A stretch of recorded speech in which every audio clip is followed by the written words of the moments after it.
Bon allez, salut à tous, j'espère que vous allez tous très bien. Nouvelle vidéo aujourd'hui. Comme vous avez pu voir, je démarre Asmé les colzas.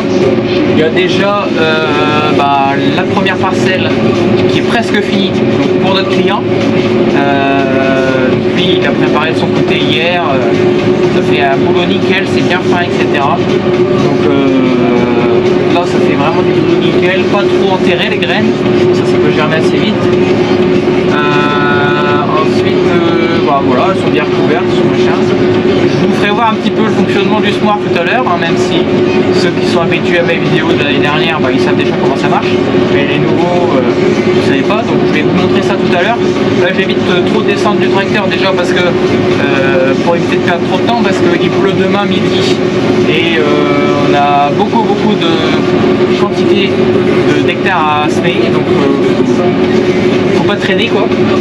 Et puis deuxièmement, je ne suis pas en RTK, je sais au GPS comme d'habitude, mais on a un problème au niveau de la carte SIM du RTK, donc du coup on n'a plus le réseau RTK, donc là je suis obligé de semer en EGNOS. Donc l'EGNOS c'est une précision où il n'y a pas de, ça corrige pas la précision en fait, c'est-à-dire que en fait il y a une dérive en fonction du temps. Donc si je laisse trop de temps entre mes prises de ligne, et ça se décale et ça fait du boulot de par un donc c'est pas aussi propre que d'habitude, mais bon, on essaye de se dépatouiller comme on peut. C'est toujours mieux quand même que ça, que se met au traceur, on gagne un peu de temps quand même. Donc bon voilà, toujours GPS, je roule entre 6 et 7 km/h. Donc voilà, ça fait du boulot, hein, à peu près. Donc lui, notre client, lui, il est en train de faire ses passages de cuvée parce qu'il n'a pas de GPS, c'est des vieux tracteurs, c'est un vieux Fiat qu'il a pour semer, donc il est obligé de faire ses passages de roue et il fait avec ses pas et il fait ses passages de roue avant de traiter. Voilà, bon, je vous laisse sur quelques petits plans, on se retrouve tout à l'heure pour arriver à la ferme.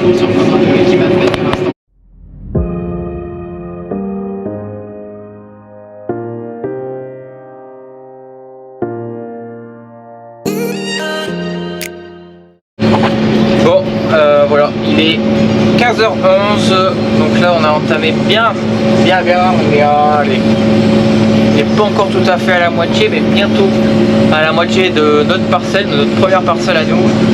Donc là, je sème un petit peu en travers comme ça, avec un petit biais comme ça, l'érosion elle va être minimale.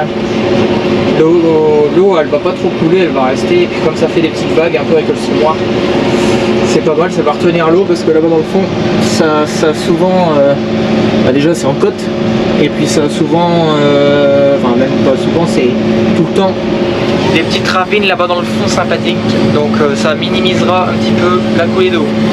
Bon, vous n'aurez pas beaucoup de vues sur cette vidéo là parce que je peux pas sortir, je peux pas aller filmer mon oncle parce qu'il est juste derrière à côté de moi en train de préparer à la rotative, donc vous aurez juste des plans de la cabine parce que c'est un peu la course, faut absolument avoir fini ça pour demain matin, voire même peut-être avant, je sais pas au niveau de la pluie ce que ça va donner, mais il pleut demain, donc faut absolument que ça soit semé avant la pluie parce que il va pleuvoir pas mal quand même, environ 20 mm, donc sur des terres ouvertes comme ça, ça va être un peu caca. Bon, c'est pour ça faut se presser un petit peu, on va tourner toute la nuit presque, donc voilà, c'est long, c'est chiant. C'est pas le truc le plus sympathique. Ça sera mieux quand on ira faire de la moisson et du lin. Bon allez, c'est parti, on continue. Bon, et bien voilà, deuxième parcelle de la journée terminée. Donc première pour nous et deuxième parce qu'on a fait celle de notre client ce matin. Bon voilà. Tac, tout bien fait. Bon là j'ai mon GPS qui a remarché tout à l'heure. Donc là vous voyez il ne remarche plus. Mais il fait un peu des siennes. Il fait des petits coups de Trafalgar. Bon bref, on s'en va à la deuxième parcelle là-bas. C'est parti.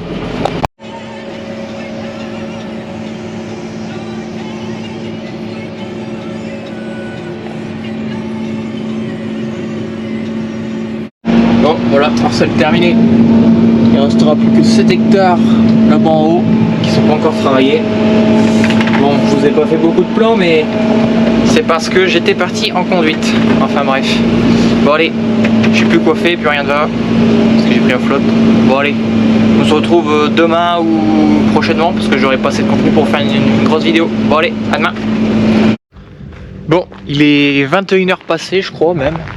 Et je m'en vais déchaumer une petite parcelle de 2 hectares juste au-dessus de la ferme, juste en face de la ferme, non pas pour longtemps, pour recasser les germes de raies-gras. Parce qu'il y a beaucoup de raies-gras qui ont repoussé, qui ont été germés après mon premier coup de déchômage. Donc là, je vais y retourner, comme ça, ça pourra regermer parce qu'il repleut demain. Donc voilà. Putain, j'ai un chat qui me fait peur. Enfin, bon, et il y a le Touquet Music Beach Festival, pour ceux qui connaissent. C'est un festival de musique avec plein de DJ connus qui a lieu au Touquet Paris Plage, dans le Pas-de-Calais. Et on entend d'ici, alors qu'on est allé à un petit 20 km, quoi. C'est un truc de malade. Bon, et ben on est parti, salut.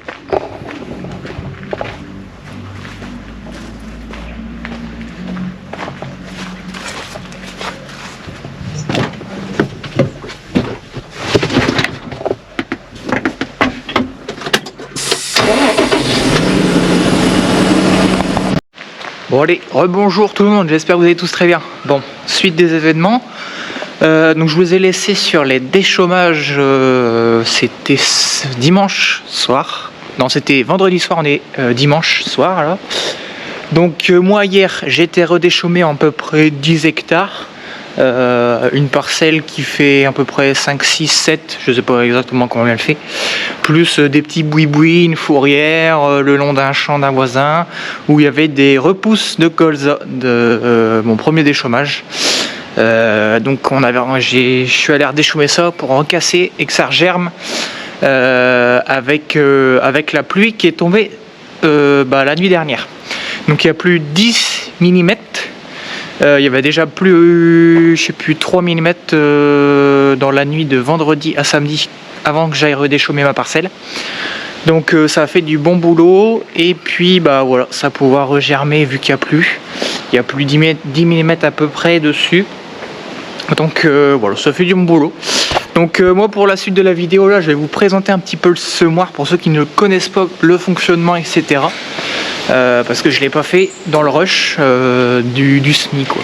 Donc là il nous reste à peu près 6 hectares ou 7, je sais plus combien elle fait la parcelle là-haut. 6 ou 7 hectares à semer en colza, mais c'est pas ce qu'on va faire en premier. Là on va en début de semaine, donc demain matin, je vais aller essayer de redéchômer une parcelle, mais ça m'étonnerait que ça soit bon parce qu'il y a un petit bout de bief.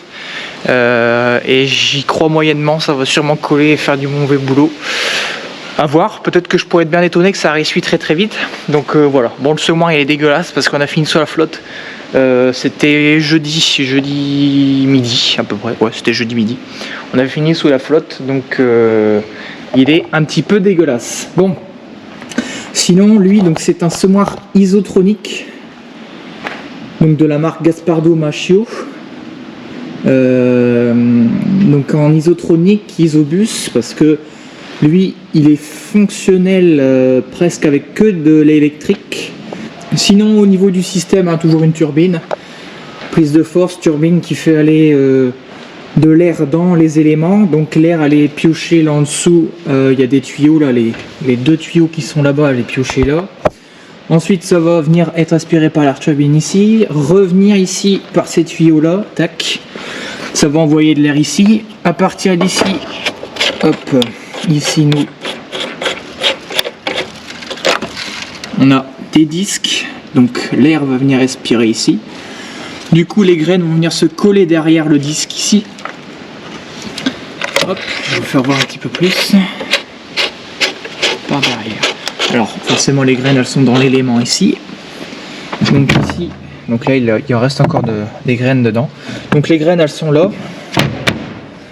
Elles vont descendre jusqu'ici et stagner ici en attendant d'être aspirées par le disque. Hop, donc voilà. Bon, je sais pas si vous allez voir grand chose parce que c'est un peu sombre. En fait les graines elles sont ici là.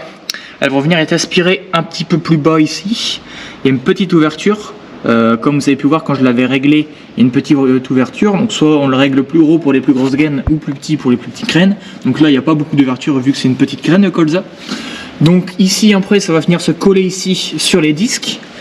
Il y a une petite butée ici réglable avec ça, donc ça va venir se coller là, et puis après quand ça arrive en dessous, et ben ça vient tomber ici, un petit peu plus bas, là, ici là au niveau du disque. Ensuite il y a la roue plombeuse qui est réglable ici avec cette molette là, si on veut la mettre plus ou moins profond. Alors là comme vous voyez elle est pas très profonde du tout, parce qu'en colza on ne cherche pas à aller l'enterrer bien profond, il faut que ça germe assez vite. Et puis donc c'est la roue plombeuse, et ici la roue qui va venir refermer un petit peu le sillon. Voilà, ensuite nous on a une descente d'engrais. Cette année chez nous on n'en a pas mis, par contre chez notre client on en a mis un petit peu. D'ailleurs j'ai perdu un élément dans les champs quand on a semé la première parcelle de chez nous. On a des efface-traces et puis forcément tout l'élément. Le réglage de la roue de refermement qui referme le sillon, de l'électricité, etc. Tout le boîtier isobus il est là ici. Donc là forcément il est changeable pour l'ouverture et l'écartement. Là il est en 45 pour semer les colza. En betterave c'est pareil, c'est du 45. Par contre les maïs c'est en 75. Donc là je vais venir changer mes cales ici, je vais les foutre là pour venir que la butée elle vient de se faire ici. Comme ça il est en 75 et tous mes éléments sont en 75. Pour que je puisse ouvrir en 75, il faut baisser les extensions ici. Alors normalement la sécurité là elle est mise, il y a une petite sécurité. Et puis ici on a les réglages au niveau des pignons pour l'engrais, parce que ici on a une chaîne qui fait tourner avec la roue ici pour faire tourner l'engrais. C'est ça qui fait par rapport aux semences. Par contre l'engrais lui il est mécanique, pas électrique, et ça vient faire tourner ça et ça va faire tout simplement tomber l'engrais dedans. Ici on a le traceur que j'ai pas utilisé mais que j'ai réglé, que j'ai cherché à régler vendredi soir avant d'aller échouer mes petits 2 hectares. Donc voilà, plutôt bien, à part ces petits problèmes d'électronique qui vont nous porter assez préjudice dans l'avenir. Donc on va sûrement en racheter un plus gros et qui resterait en 45 tout le temps, parce que les maïs on n'en fait pas beaucoup. C'est plus des colza qu'on va semer, et puis des maïs on n'en fait pas beaucoup, donc on pourrait quasiment le faire semer. C'est 6-7 hectares maximum par année, donc voilà, c'est pas grand chose. Donc ma foi il va sûrement être changé pour un, là c'est un 6 rangs, on voudrait un 9 rangs voire même un 12 sans engrais. Parce que si on met du 12 rangs avec une trémie d'engrais, je vous dis pas le poids, il faut une sacrée masse pour le lever. Donc on changerait peut-être ça. Bon bref, on verra dans l'avenir. Peut-être vous allez avoir ça pour l'été prochain. Ça serait pas mal, ça permettrait de gagner un peu de temps. Parce que là c'est vrai qu'en 2,70 m pour semer 25 hectares de colza, ça prend 5 minutes quoi. Du coup vu qu'il est réglé en isobus, et ben, il y a le boîtier à l'intérieur du tracteur. Donc ce tracteur là il est en isobus forcément, mais donc soit on peut avoir le choix de le mettre sur le terminal ou alors sur ce terminal là. Nous comme ça, nous en semi on le met sur même pour le PV, de toute façon c'est le boîtier du PV ça, du Horsch. Donc nous on le met sur ça, comme ça permet d'avoir bien notre écran, du GPS. Bon là il nous a pas servi grand chose, mais les réglages des vitesses etc, c'est plutôt pas mal d'avoir ça ici. Et puis comme ça on a tous les réglages du semoir ici, ça permet d'avoir 2 écrans distincts, c'est plutôt pas mal.